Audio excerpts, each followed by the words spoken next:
Hello, this is Jacob Avila of 5 Minute Sono, and today we are going to do an update on how to use ultrasound in the evaluation of a pneumothorax.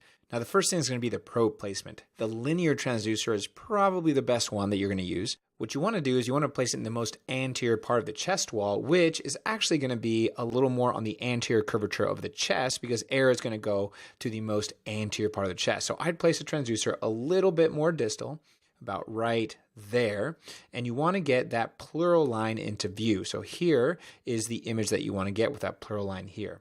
Now let's zoom in on this and let's look at the anatomy. So over here we have the ribs, we have rib shadows underneath it, intercostal muscle in between the ribs, the skin, the subcutaneous tissue, and the muscle above that. And the thing we care about is this right here. The fancy name for this is called the VPPI, or the visceral parietal pleural interface. Most of us just call this the pleura. Now what we're seeing here is we're seeing the visceral pleura, which is the lung here, and the parietal pleura, which is the inside of the rib cages right here. We are seeing the visceral pleura move relative to the parietal pleura. This lung sliding is how we evaluate for the presence or absence of a pneumothorax. Now let's come back and look at this image right here. Now let's say that you have the parietal pleura, the visceral pleura, and there's a small bit of air in between the two. Air in between the two is going to block the sound from going past this parietal pleura. The visceral pleura, the lung, is still going to be moving down here, but if there's any air separating the two at all, you're not going to be able to see this movement. And that is how you get the presence or the absence of lung sliding. Right here, the visceral and the parietal pleura are touching. And right here, the parietal pleura, which is the rib, is not in contact with the visceral pleura, which is somewhere down here. If there's air in between the parietal pleura and the visceral pleura, you are going to get the absence of lung sliding. The visceral pleura is moving back and forth down here, but since there is air, you can't see it. Oh, and all of this stuff here and all of this stuff down here, this is all artifact. This is air artifact that is present because of the air. This is not actual lung tissue. Now notice over here where we do not have sliding, there is a little bit of movement of that pleural line. Movement is not what's important, it's the sliding, this back and forth movement, the ants marching. This excludes a pneumothorax in the area that's being evaluated. This, in the right patient population, will lead you to highly suspect a pneumothorax.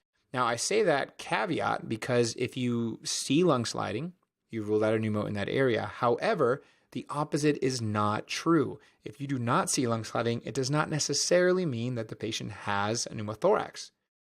The reason for this is there are many other causes of the absence of lung sliding besides a pneumothorax.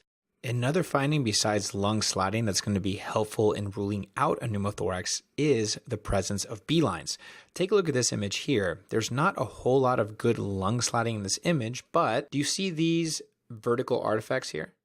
These are called B-lines. Now, B-lines are only going to be generated from the visceral pleura. So if you can see B-lines, it means that there's no air in between the visceral and the parietal pleura, thereby excluding a pneumothorax. This is how you rule in a pneumothorax. This is called a lung point.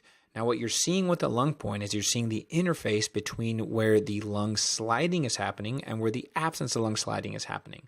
This is the limit of the pneumothorax, and if you see this, you have a very high positive predictive value of seeing a pneumothorax. So to summarize, when you see lung sliding, you can rule out a pneumothorax in that area that is being evaluated. If you want to be super sensitive, make sure you look at all the anterior and lateral lung fields. The lung point is specific for a pneumothorax. The only thing is that you have to be kind of careful with the lung point because if you're not careful, you might see the interface between the heart and the lung and think that is a lung point when it's not. It's a physiologic structure. Additionally, if you're down kind of lower inferiorly on the chest wall, you may see the interface between the lung and the diaphragm and think that is a lung point as well. So just be careful with those two potential false lung points. That's it for this week's 5 Minute Sono. Please feel free to send me an email or a tweet. And as always, don't forget to subscribe. Go to blog.5minutesono.com/subscribe. Put in your name and your email address in the little text box and never miss another video. And if you want these podcasts sent directly to your smart devices, just go to iTunes or Stitcher or whatever podcasting service you use, type in 5 Minute Sono and subscribe.